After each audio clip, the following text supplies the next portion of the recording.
Hey everybody, it's Steve. Welcome back. Today we're with my 2016 Toyota Camry. It has a check engine light on the dashboard, a solid one, and we're going to use this Ancel AD410 Pro to read the car's computer to find out what's causing that light to come on. And since it's an easy fix, we'll fix it, and then I'll use this device to clear that light so that it doesn't show up anymore. Luckily, all these things are things that even I can do.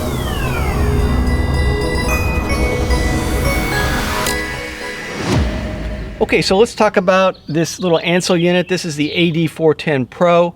It does a couple different things. It reads the codes. It'll clear them as well. So if you run your test and you find out it's the gas cap issue and you want that light off your dashboard immediately, can't wait for a few drive trips, well, then you can go in this unit and push a few buttons and it'll clear those codes and clear that warning light off your dash. Another nice thing about this particular model is that it does come with these cables. Connects via the modular plug, and then you can take these cables and hook them up to your car battery. So if your car won't start, you can run a few tests here to determine is the battery just low, needs to be jump started, or is there a more serious problem like the alternator or the starter. This will give you those through a couple different diagnostics that it can run. I have a link for this up in the corner here. That's an Amazon affiliate link, helps us out if you use those. Or you can go down below, there's a YouTube link, and you can check that out and get one there. The error code that we're going to use this device to read today is one that has a very simple solution. And luckily, it's the one that you're going to see most of the time when you have that check engine light come on. But unfortunately, not always. In fact, if you see a blinking check engine light, that indicates a very serious problem and will probably require a trip to the mechanic. I would stop driving immediately and get it there via tow truck if you don't have one of these and have the ability to read what the error is so that you can rule out any of the more serious issues. So for example, if your engine is misfiring, you may end up leaking gasoline into the catalytic converter system. That will be a catastrophic, extremely costly repair, so you don't want it to drive while that is happening. So this device is nice to have too because you can quickly identify that it's an easy fix, that you don't have to worry about having the car towed, or it will identify when you have a serious issue and you better stop driving right away. All right, so with that, let's get to it. All right, so let me show you how to use this. Right now you'll see it has a blank screen. There is no on-off switch, but what you'll have is a plug here, and we're gonna go underneath the dash, right down under here, and look for this little bump here, and we're going to plug it in, and that will bring the screen to life. Insert it with the bump side up. Okay, so the screen has come to life, so we want to select the OBDI module there, and if you need to navigate around, you just push the up and down arrows, but we're already selected it there, so we'll hit enter. And it will now go through some self-check here, and we'll let that run through. And then you will see a list of the various protocols that different vehicle models use. For us, we want the ISO 15765-4 11-bit. It's third on the list. So go ahead and select that one. And your car may vary. If you choose one and it doesn't work, try a different one. And now it's telling us to turn the ignition off. So the ignition is off. So we're good there. I'll push enter. Enter basically means go ahead. And now it wants us to turn the ignition on. Okay, I'm in the on position, so we'll push enter again. Again, that means okay. And now it's entering the system.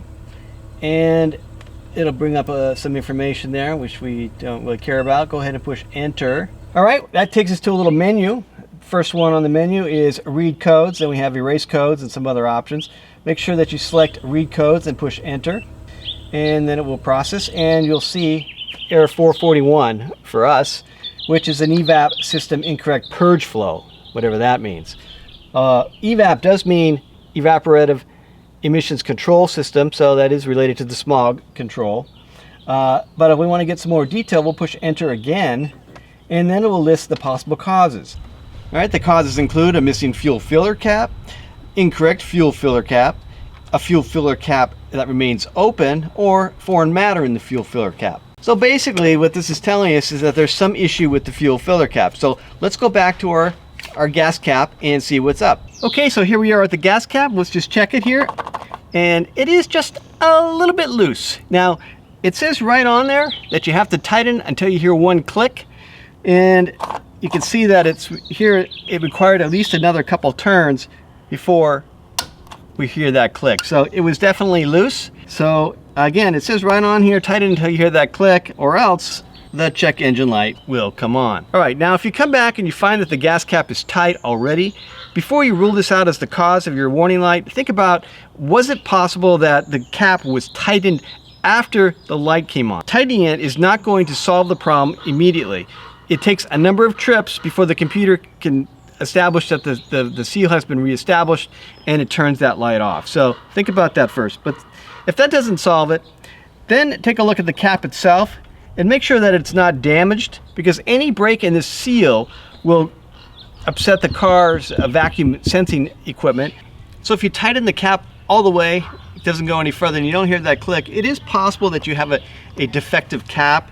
There is a rubber gasket in here that can sometimes go bad, and there's a springy mechanism as well. So they do go bad. If you need to get a new one, here's a link to a genuine Toyota cap. Now, they're a little bit more money than the copycat ones that are out there, but some of the stuff I read suggested you should get the genuine one, but that's up to you. Whatever you do, whether you buy it from Amazon or you can use my YouTube link down below, make sure you get the correct one for the particular model of your car. The Amazon Confirm Fit feature is a good tool for this purpose.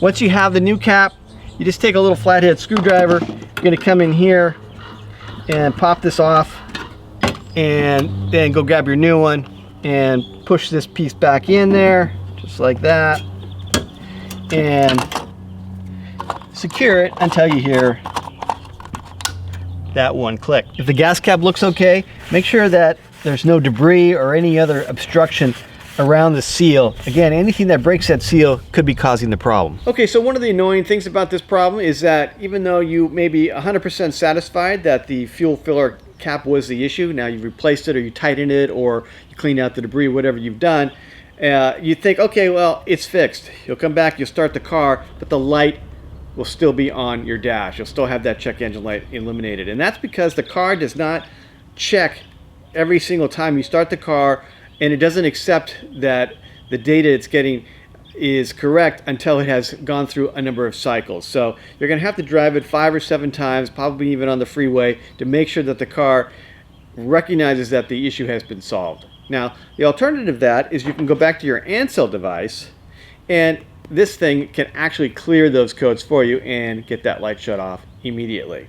All right, so let's do that. So we'll go back to this, and we're going to get into our menu where we went to read the codes, and then you'll see the second one on the list is erase codes, and that's what we're going to do. So if we push enter at this point, it's going to ask us if we want to clear and reset the emission-related diagnostic information. Are you sure? Well, we are sure, so I'm going to push enter, and now it'll tell me turn the ignition on with the engine off, and I'll do that.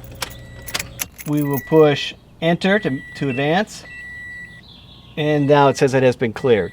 All right, at this point we're ready to go start the car up without the device attached, and we'll see if we still get our error code. Okay, so I started the car back up and my warning light is gone. Everything's all cleared up, but it is only cleared because I cleared it through the device. Now, if the underlying problem which triggered the light hasn't been fixed, so in other words, the gas cap wasn't the issue, there's another issue, and there could be any number of things, and I'll list them here, right down this list. Those things are a little bit more tricky. I can't do it. I will take my car to the shop, but you can see if you can puzzle it out if you don't want to do that. So again, the little device here can give you those error codes, and it'll tell you exactly what the issue is, and then you can try to fix it on your own. Okay, so that is that with the machine, and the error codes read and cleared, all done.